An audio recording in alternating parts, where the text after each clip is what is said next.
அன்பிற்குரிய சகோதரிகளே, சகோதரர்களே, இன்றைய நாளிலே நல்ல வெள்ளி, பெரிய வெள்ளி என்கின்ற இந்த வெள்ளிக்கிழமையை நாம் கொண்டாடுகின்றோம். இயேசுவானவர் இரட்சணியத்திற்காக சிலுவையிலே கொல்லப்பட்டார். இது ஒரு அரசியல் படுகொலை. ரோம பேரரசு நீதிக்காக நின்றவர், நியாயம் பேசியவர், சமத்துவத்தை போதித்தவர்.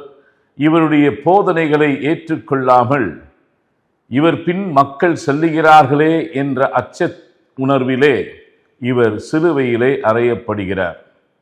இந்த சிலுவை வரலாற்றின் அடையாளமாக கிறிஸ்துவுக்கு முன், கிறிஸ்துவுக்கு பின் என்று வரலாற்றை பிரிக்கக்கூடிய அடையாள சின்னமாக சிலுவையை பார்க்கின்றோம். இன்றைய நாளிலே 7 வார்த்தைகளை சுருக்கமாக நாம் தியானிப்போம். முதலாவது வார்த்தை, தந்தையே இவர்களை மன்னியும், ஏனெனில் தாங்கள் செய்வது என்னவென்று இவர்களுக்கு தெரியவில்லை. Father, forgive them, for they know not what they do. இந்த முதலாவது வார்த்தை மன்றாட்டின் வார்த்தை. மன்றாடுகிற இயேசுவை நாம் பார்க்கிறோம். எல்லா மக்களுக்காக மன்றாடுகிறார். இங்கு தந்தையே என்று அழைக்கின்றார். தந்தையே என்று அழைத்ததினால்தான் இவரை சிலுவைக்கு ரோம பேரரசு அனுப்பிற்று. தந்தைக்கு எப்படி குமாரன் இருக்க முடியும்?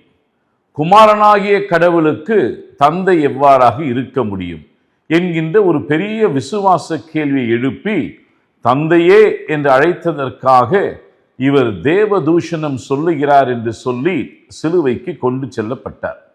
ஆனால் ஆண்டவராகிய இயேசு கிறிஸ்து ஒருபொழுதும் அஞ்சாதபடி மறுபடியும் சிலுவையிலே தந்தையே என்று அழைக்கக்கூடிய மன்றாட்டின் துவக்கத்தை நாம் பார்க்கின்றோம்.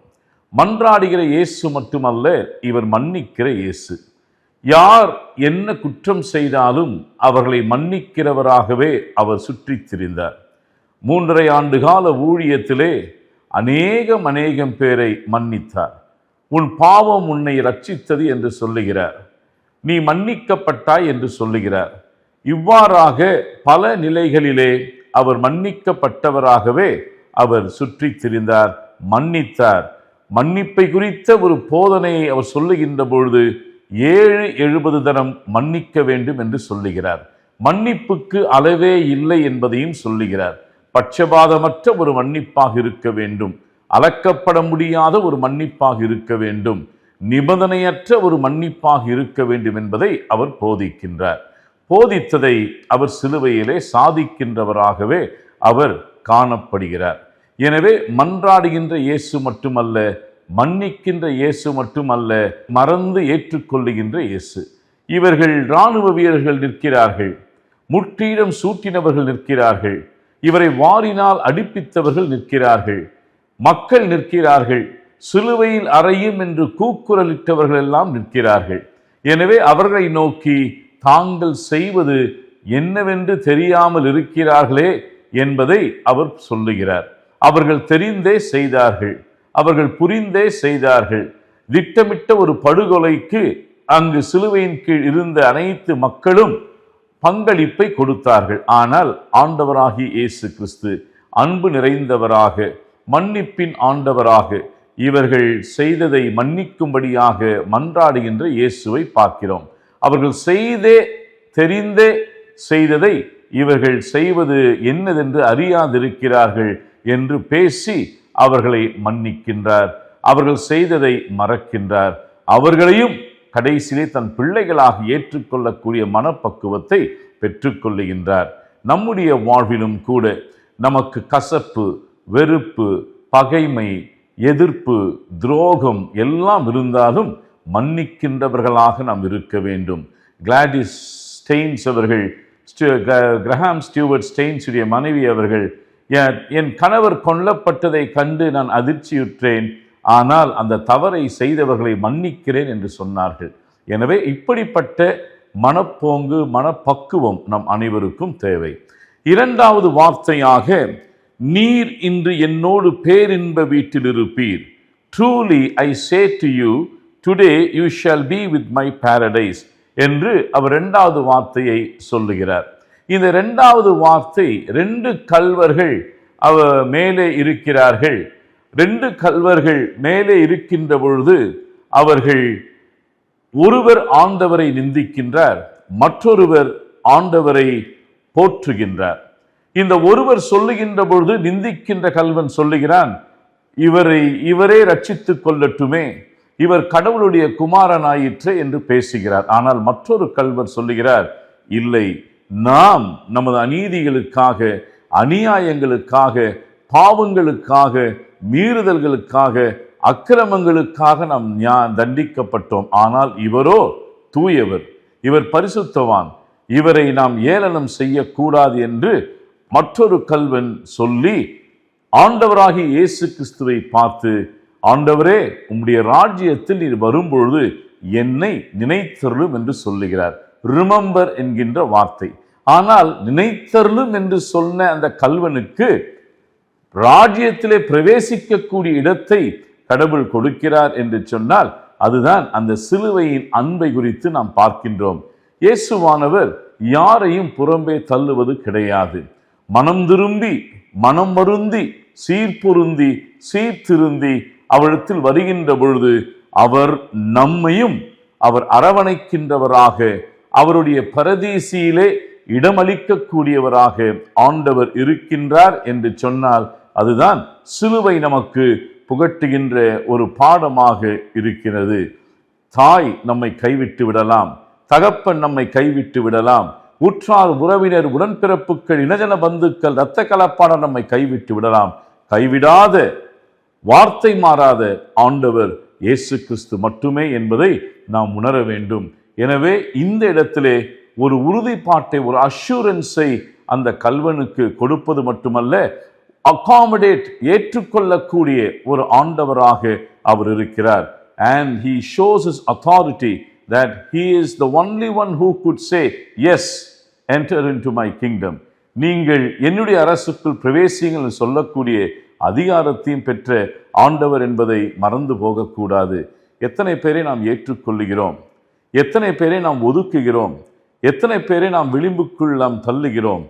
இந்த வார்த்தை அனைவரையும் ஏற்றுக்கொண்டு வாழ அறைகூவல் கொடுக்கக்கூடிய வார்த்தை. The church must be inclusive. அனைவரையும் ஏற்றுக்கொண்டு நாம் முன்னேறி செல்லக்கூடிய வார்த்தையாக பார்க்கின்றோம். மூன்றாவதாக யோவான் 19:25-27 படிக்கின்ற பொழுது, அம்மா, இவரே உம் மகன் என்றார். பின்னர் தன் சீடரிடம், இவரே உம் தாய் என்றார். Woman, behold your son. Son, behold your mother. இந்த வார்த்தை ஆண்டவராகிய இயேசு கிறிஸ்து பாதுகாப்பை தருகின்றவர் என்பதை உணர்த்துகிறது. எல்லா நிலைகளிலும் 10 கட்டளைகளை படிக்கின்ற பொழுது ஒரு கட்டளை மட்டும்தான் ஆசீர்வாதத்தோடு வரக்கூடிய கட்டளை. உன் தகப்பனையும் உன் தாயையும் கனம் பண்ணுவாயாக. ஆண்டவராகிய இயேசு கிறிஸ்து சிலுவையிலே மரிக்கவிருக்கின்றார். மரண தருவாயிலும் கூட தன்னுடைய கடமையை சீராக சிறப்பாக நிறைவேற்ற வேண்டும். தன்னுடைய தாய் ஆதரவற்றவர்களாக விட்டுவிட்டு நான் செல்லக்கூடாது. மகன் என்கின்ற பொறுப்பை உணர்ந்தவராக ஆண்டவராகிய இயேசு கிறிஸ்து ஒரு புதிய குடும்பத்தை ஒரு புதிய பரிமாணத்தில் உருவாக்குகின்றார். மரியாள் ஒரு சாதாரணமான யூத பெண்மணி, யோவான் மீன் பிடிக்கின்ற தொழிலை செய்தவர். எனவே இந்த 2 திறத்தாரையும் ஒப்புரவாக்குகிற நிலை மட்டுமல்ல, ஒன்றிணைக்கக்கூடிய நிலை மட்டுமல்ல, ஒரு புதிய உறவை உருவாக்குகின்றவராக, ஒரு புதிய குடும்பத்தை உருவாக்குகின்றவராக இயேசுவானவர் காணப்படுகின்றார். பெண்ணியத்திற்காக குரல் கொடுத்த ஆண்டவர், பெண்மையை போற்றுகின்ற ஆண்டவர், பெண்களுடைய எல்லா கஷ்டங்களிலும் அவர்களோடு நின்ற ஆண்டவர், ஊழியத்திலே பல பெண்களை குணமாக்கின ஆண்டவர். இப்படி சமுதாயம் புறக்கணித்த பெண்களை எல்லாம் ஆண்டவர் சந்தித்தார். சமாரிய பட்டணத்திற்குள் சென்று சமாரிய பெண்ணிடம் பேசி 2 நாட்கள் அங்கு தங்கி சமாரிய பெண் வழியாக அனைத்து மக்களும் மீட்கப்படுவதை நாம் பார்க்கின்றோம். அவ்வாறாக பெண்களுக்காக நின்ற ஆண்டவர் என்பதை மறந்து போகக்கூடாது. எனவே தன் தாய் மரியாள் தனித்து விடப்படக்கூடிய சூழமைவை விரும்பாத ஆண்டவர் பொறுப்புணர்வோடு அன்பார்ந்த சீடனாகிய யோவானிடத்திலே, மகனே, சீடனே, இதோ உன் தாய் என்கின்ற ஒரு புதிய உறவை ஏற்படுத்தி அங்கு தன்னுடைய தாயாருக்கு ஒரு பெரிய ஒரு உறவை ஏற்படுத்தி குடும்ப அமைப்பிற்குள்ளாக அவர் தாயாரை ஒப்படைப்பதை பார்க்கின்றோம். வரலாறு சொல்லுகிறது, அதற்கு பிறகு ஏறக்குறைய ஒரு 19 ஆண்டுகள் யோவான் மரியாளை கவனித்து கொண்டு பிறகு அவர் இறந்து போனார் என்பது வரலாற்றின் செய்திகளாக இருக்கின்றது. இயேசுவானவர் கொடுத்த அந்த கட்டளை, இயேசுவானவர் உருவாக்கிய அந்த அழகான ஒரு குடும்பம், இயேசுவானவர் உருவாக்கிய ஒரு புதிய உறவு, இவை அனைத்தும் இந்த சிலுவையின் 3வது வார்த்தையிலே அழகுற நாம் பார்க்கின்றோம். 4வதாக ஆண்டவர் பேசுகின்ற வார்த்தை மத்தேயு 27:45-49 வரை பார்க்கிறோம். என் இறைவா, என் இறைவா, ஏன் என்னை கைவிட்டீர்? My God, my God, why have you forsaken me என்கின்ற வார்த்தை. இந்த வார்த்தை ஒரு தோல்வியின் வார்த்தை அல்ல. இந்த வார்த்தை மனித உணர்வை சார்ந்த வார்த்தை. ஆண்டவராகிய இயேசு கிறிஸ்து அவர் மனுஷீகமும் தெய்வீகமும் கலந்து காணப்பட்டவராக இருந்தார்.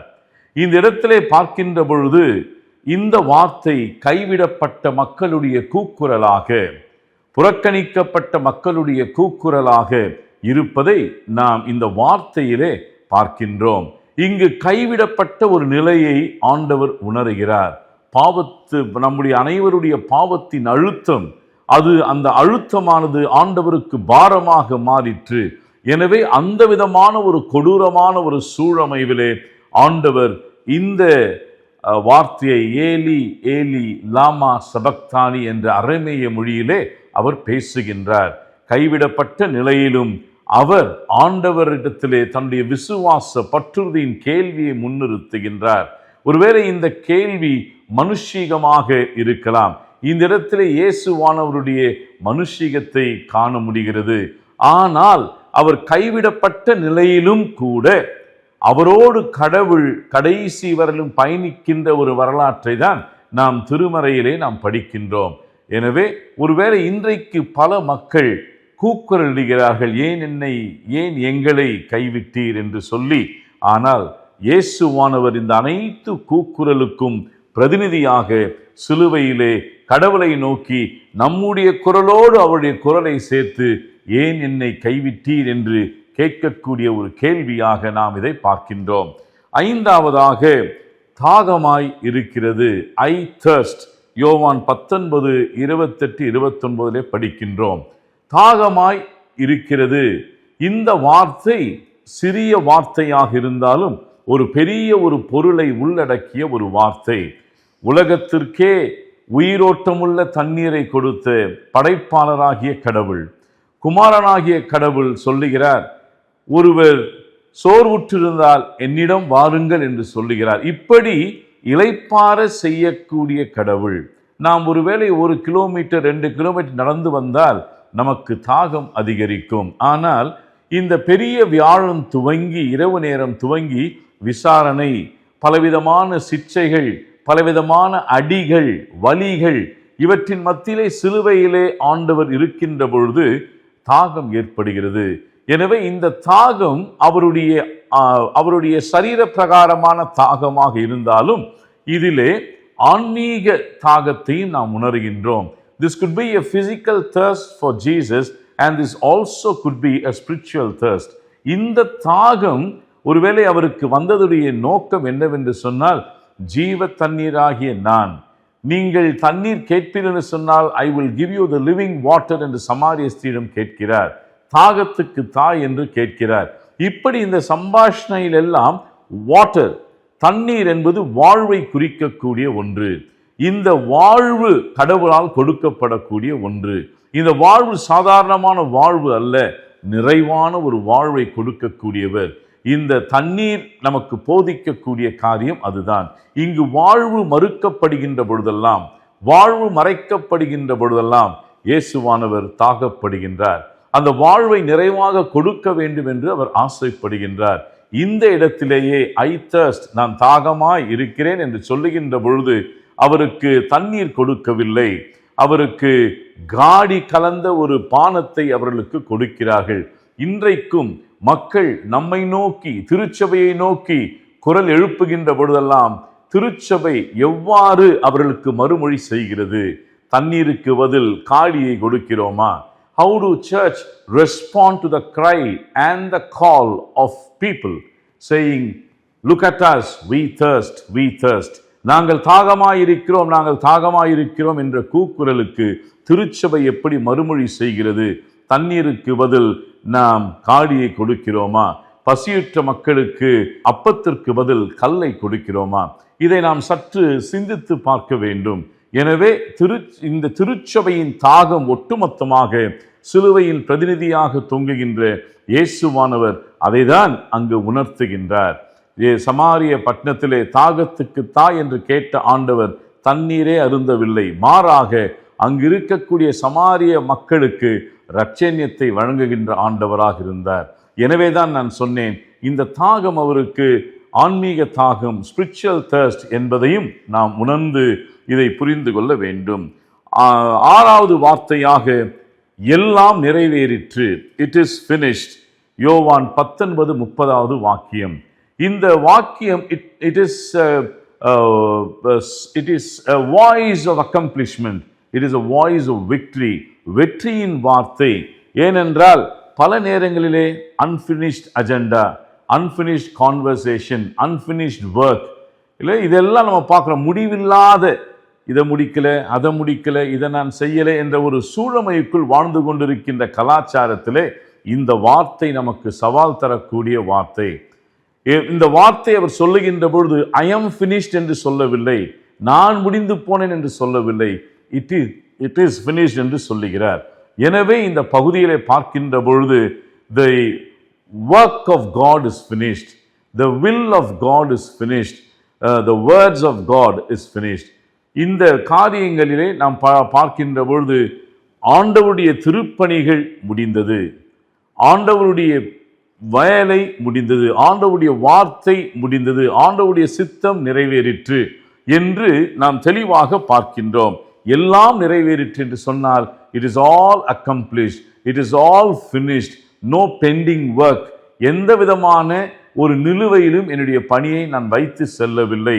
கடவுள் என்னை இந்த உலகத்திற்குள் அனுப்பிய நோக்கத்தை எல்லாவற்றையும் நான் நிறைவேற்றி விட்டேன் என்று சொல்லக்கூடிய ஒரு தைரியத்தின் வார்த்தையாக, ஒரு சந்தோஷத்தின் வார்த்தையாக, எல்லாவற்றையும் முடித்து விட்டேன் என்று சொல்லக்கூடிய ஒரு சிறப்புமிக்க ஒரு வார்த்தையாக இந்த வார்த்தையை நாம் பார்க்கின்றோம். ஏழாவதாக கடைசியாக, தந்தையே உம் கையில் என் உயிரை ஒப்படைக்கிறேன். Father, into your hands I commend my spirit. லூக்கா 23:44-47 வரை அந்த பகுதியை பார்க்கின்றோம். இது ஒரு இறைவேண்டல். முதலாம் வார்த்தை ஒரு இறைவேண்டல் மன்றாட்டு, ஏழாவது வார்த்தையும் ஒரு இறைவேண்டல் மன்றாட்டு. செயின்ட் அகஸ்டின், பிஷப் பாலிகார்ப் மற்றும் செயின்ட் ஸ்டீஃபன், ஜாக்கி பிளாக் இவரெல்லாம் தாங்கள் உயிரை விடுகின்ற பொழுது ஆண்டவர் சொன்ன இந்த இறைவேண்டலை, இந்த மன்றாட்டை சொல்லிதான் உயிர் விட்டார்கள். இவர் தன்னுடைய திருச்சபையை பேதுருவிடம் ஒப்படைத்தார், தன்னுடைய தாயை யோவானிடம் ஒப்படைத்தார், தன்னுடைய திரு உடலை சிலுவையிலே ஒப்படைத்தார், தன் ஆவியை கடவுளிடத்திலே ஒப்படைக்கின்றார். எங்கிருந்து அவர் ஆவியை பெற்றுக்கொண்டு இந்த உலகத்திற்குள் வந்தாரோ அதேபோல் தந்தையாகிய கடவுளிடத்திலே நான் எல்லாம் நிறைவேற்றி விட்டேன் என்று சொல்லி தன் ஆவியை அவரிடத்திலே ஒப்படைக்கின்றார். யூத சமயத்திலே குடும்ப ஜெபம் செய்கின்ற பொழுது எல்லோரும் இந்த ஜெபத்தை சொல்லிவிட்டு தான் படுக்கைக்கு செல்வார்கள். தந்தையே உமது கையில் என் ஆவியை ஒப்படைக்கிறேன் என்று சொல்லிவிட்டு தான் படுக்கைக்கு செல்லுவார்கள். இந்த மன்றாட்டு ஒரு சிறப்பு மிக்க மன்றாட்டாக பார்க்கிறோம். இவருடைய ஆவியை அரசர்களிடத்திலோ, தன்னை துன்புறுத்தினவர்களிடத்திலோ அல்லது தனக்கு முற்றிடம் சூட்டினவர்களிடத்திலோ ஒப்படைக்கவில்லை. அவர் தன் ஆவியை கடவுளிடத்திலே ஒப்படைக்க கம்ப்ளீட் சரண்டர். இது ஒரு அருமையான முழுமையான ஒரு அர்ப்பணிப்பு என்பதை நாம் உணர்ந்து கொள்ள வேண்டும். எனவே அன்பிற்குரியோரே, நம்முடைய ஒப்படைப்பு எவ்வாறாக இருக்கிறது? ஒருவேளை கடைசி நாட்களிலே, கிருபையின் காலங்களிலே வாழ்ந்து கொண்டிருக்கிறோம். மரணம் நம்மை எப்பொழுது வேண்டுமானாலும் சந்திக்கலாம். ஆனால் நம்முடைய ஆவியை கடவுளிடத்தில் ஒப்படைப்பதற்கு நாம் ஆயத்தமாக இருக்கிறோமா என்பதை நாம் சற்று உணர்ந்து பார்க்க வேண்டும். எனவே இந்த 7 வார்த்தைகள் நம்முடைய வாழ்வுக்கு முழுமையை தரக்கூடிய வார்த்தைகள், நம்முடைய இரட்சண்ய பயணத்திற்கு நிறைவை தரக்கூடிய வார்த்தைகளாக பார்க்கின்றோம். இந்த 7 வார்த்தைகளும் 7 மிக முக்கியமான தகவுகளை நமக்கு விளக்கி காண்பிக்கின்ற வார்த்தைகளாக நாம் பார்க்கின்றோம். எனவே இந்த வெள்ளி, நல்ல வெள்ளியிலே நல்ல பாடங்களை நாம் கற்றுக்கொண்டோம். What is good about Good Friday is on this day we gain our salvific experience. இரட்சண்யத்தின் அனுபவத்தை நாம் பெற்றுக்கொள்கிறோம். மிக முக்கியமான நல்ல பாடங்களை கற்றுக்கொள்கின்றோம். நல்ல மெய்ப்பெண் இயேசுவானவர் நல்ல பாடங்களை இந்த 7 வார்த்தையிலே புகட்டினார். நல்ல வாழ்வை கொடுத்தார், நல்ல வழியை காண்பித்தார், நல்ல வாய்மையை போதித்தார், நிறைவான வாழ்வை நமக்கு கொடுத்தார். அனைத்து நல்ல காரியங்கள் நடந்ததினாலே இதை நல்ல வெள்ளி, குட் ஃப்ரைடே என்று சொல்லுகிறோம். எனவே celebrate the good Friday with meaning. இந்த பெரிய வெள்ளியை, நல்ல வெள்ளியை கொண்டாடுங்கள், மனம் மாறுங்கள், ஆண்டவரிடம் பொருந்துங்கள். கடவுள் நம் அனைவரையும் ஆசிர்வதிப்பாராக. ஆமென். இந்த நல்ல வெள்ளியிலே, பெரிய வெள்ளியிலே, சென்னை பேராயராகிய நான் பேரரு திரு பால் பிரான்சிஸ் ரவிச்சந்திரன் உங்களை வாழ்த்துவதிலே மகிழ்ச்சி கொள்ளுகின்றேன். அனைவருக்கும் இறையாசி தங்கியிருப்பதாக. ஆமென்.